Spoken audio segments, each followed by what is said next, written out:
بسم اللہ الرحمن الرحیم۔ آج انتہائی اہم بات ہم جاننے کی کوشش کریں گے کہ جس وقت ہم کوئی بھی حدیث کی سند پڑھتے ہیں تو اس کے اندر جہاں پر نام آ رہے ہوتے ہیں راویوں کے، اس کے آگے ہا لکھا ہوتا ہے۔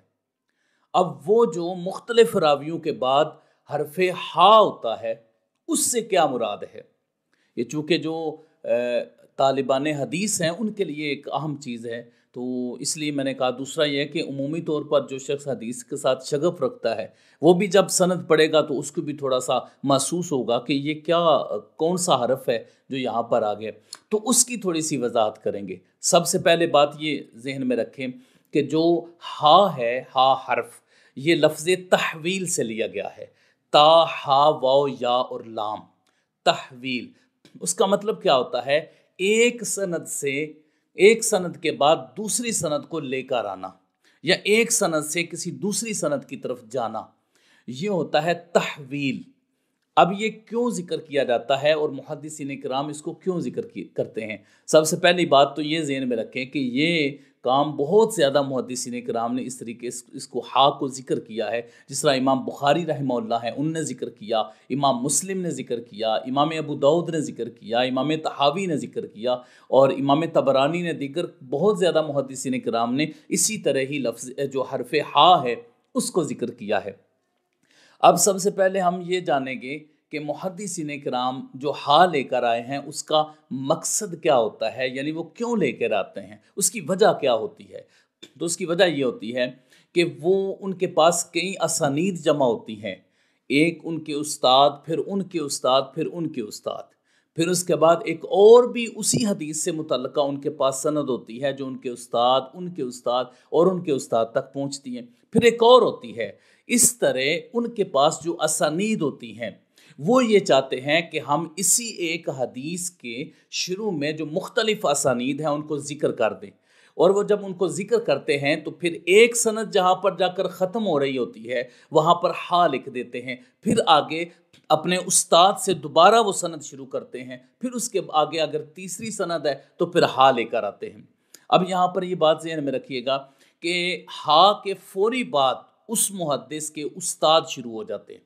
پہلے ایک سند پڑھی ہے، پھر ہا لکھا، پھر اس کے بعد جو دوبارہ سند شروع ہو رہی ہے وہ اسی محدث کے استاد ہیں، پھر آگے ہا کے بعد اگر شروع ہو رہی ہے تو وہ بھی اسی محدث کے استاد ہیں۔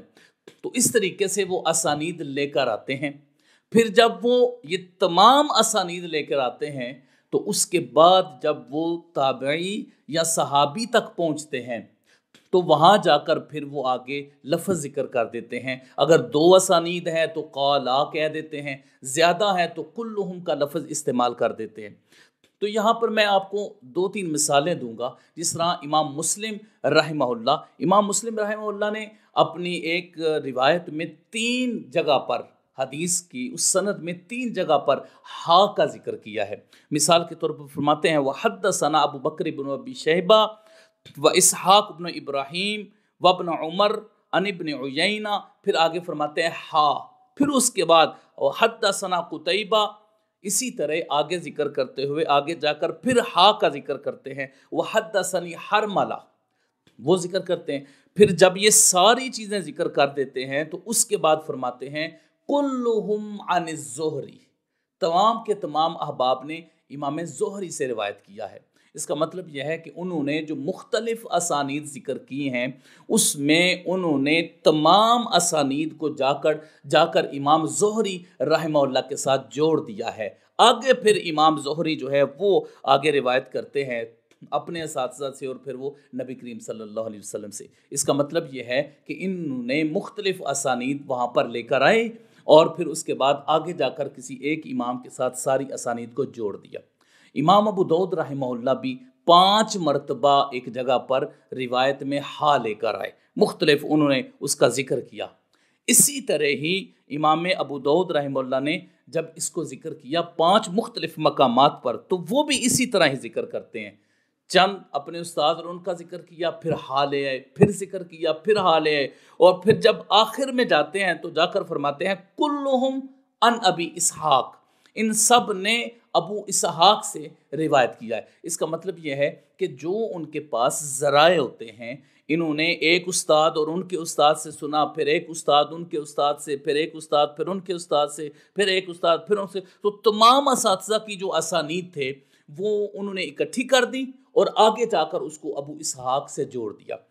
کبھی ایسا بھی ہوتا ہے کہ محدث پوری سند لے کر آتے ہیں، پھر اس کے بعد ہا کا لفظ ذکر کر دیتے ہیں، جس طرح امام طحاوی رحمہ اللہ نے بھی ذکر کیا ہے۔ ایک جگہ پر امام طحاوی رحمہ اللہ شرح معانی الاثار میں 5 اسانید لے کر آئے اور مکمل سند ذکر کرنے کے بعد ان جابر رضی اللہ تعالیٰ عنہ، ان جابر رضی اللہ، وہاں تک جانے کے بعد پھر انہوں نے آگے ہا کا ذکر کیا۔ تو اس کا ایک مطلب یہ بھی ہو سکتا ہے کہ یہاں سے مراد وہ حدیث لے رہے ہوں کہ ساری سند ذکر کر کے آگے حدیث، ساری سند ذکر کر کے آگے حدیث، اس کا یہ بھی مطلب ہو سکتا ہے۔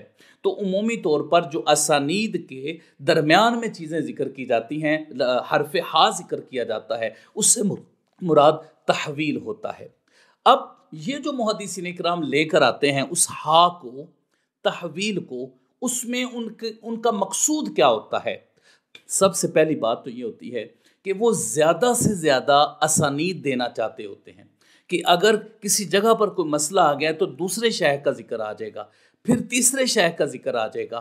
تو اس کا مطلب یہ ہے کہ وہ امت مسلمہ کو زیادہ سے زیادہ ذخیرہ اسانید دینا چاہتے ہیں۔ ایک تو ان کا مقصود یہ ہوتا ہے، اور دوسرا مقصود یہ ہوتا ہے کہ وہ اپنے جو شیوخ ہیں ان کو بھی متعارف کرواتے ہیں کہ ہم نے اس استاد سے بھی سنا ہے، ان سے بھی سنا ہے، ان سے بھی سنا ہے، ان سے بھی سنا ہے۔ تو زیادہ سے زیادہ اپنے جو اساتذہ ہیں، جو شیوخ ہیں اور ان کے آگے شیوخ ہیں، ان کو بھی متعارف کروانا ان کا مقصود ہوتا ہے۔ اس کے علاوہ روایت کو تقویت دینا، یعنی ایک روایت صحیح ہے، اس کو مزید بھی روایتوں کے ساتھ اور زیادہ تقویت بھی دی جا سکتی ہے۔ تو محدثین کرام جب اس طرح کثرت کے ساتھ اسانید کو لے کر آتے ہیں تو ان کا مقصود یہی ہوتا ہے کہ اس کو زیادہ سے زیادہ تقویت دی جائے۔ اور بعض دفعہ ایسا بھی دیکھنے میں آیا ہے کہ ایک محدث جو ہیں انہوں نے 3 مرتبہ ہا کا ذکر کیا تو ان میں ایک راوی ضعیف بھی آ گئے، تو باقی دونوں جو اسی مقام پر تھے وہ بالکل صحیح تھے۔ تو اب وہ روایت جو ہے وہ اپنے ضعف سے نکلی دوسرے راویوں کی صحت کی وجہ سے۔ تو یہ بھی مقصود ہوتا ہے، وہ ہا لے کر آتے ہیں۔ اور اب رہی بات کہ ہا ہی کو کیوں ذکر کیا جاتا ہے، اس لیے کہ تحویل لفظ ظاہر ہے پورا لفظ ہے، اس میں کئی حروف ہیں، تو اختصار کی خاطر تحویل میں جو حرف ہا ہوتا ہے اس کو نکال کر لے آتے ہیں اور محدثین کرام اس کا مفہوم بیان کر دیتے ہیں کہ اس سے مراد، ہا سے مراد تحویل ہے۔